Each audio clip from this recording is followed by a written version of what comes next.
Vakomana vema-human rights advocacy emunyika yeZimbabwe vanoexposa zvekare corruption panguva inoi vauya vakati vakomana vethe regime vaita mistake.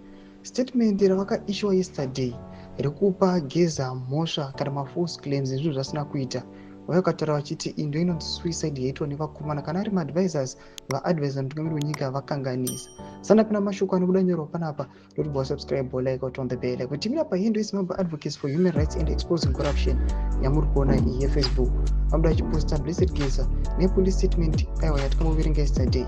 Vonyora caption vachiti Emerson Mnangagwa commits suicide by drumming up false charges to arrest Geza. Mr. Geza, who is currently housed at KG6, is safe and sound. Police advised to visit KG6 with evidence of drummed up charges.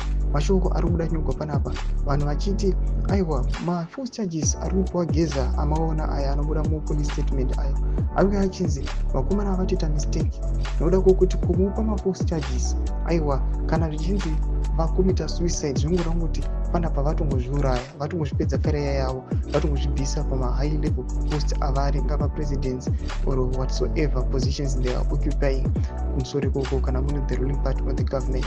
Panapa vanhu vari kuuya vachiti izvi ndizvo zvichakonzeresa kuti vakomana vaite inonzi drastic downfall, noda kwokuti kungopa Geza mafalse charges nemafalse claims vanhu vachatongojamuka. And now people they are watching at Blessed Geza, they know and they are sure kuti Blessed Geza munhu ari innocent, munhu ari kutodawo change and transformation munyika yeZimbabwe. Semunhu akazorwirawo nyika yeZimbabwe haangazofiwo asinawo kuonawo freedom or independence munyika yakarwira liberation war.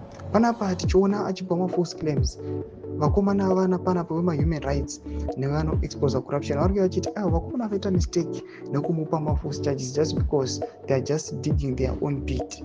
Tudze mafungiro enyu muri kudii pamusoro pechiitiko ichi? Pinda comment section medu, subscribe or like, turn on the bell.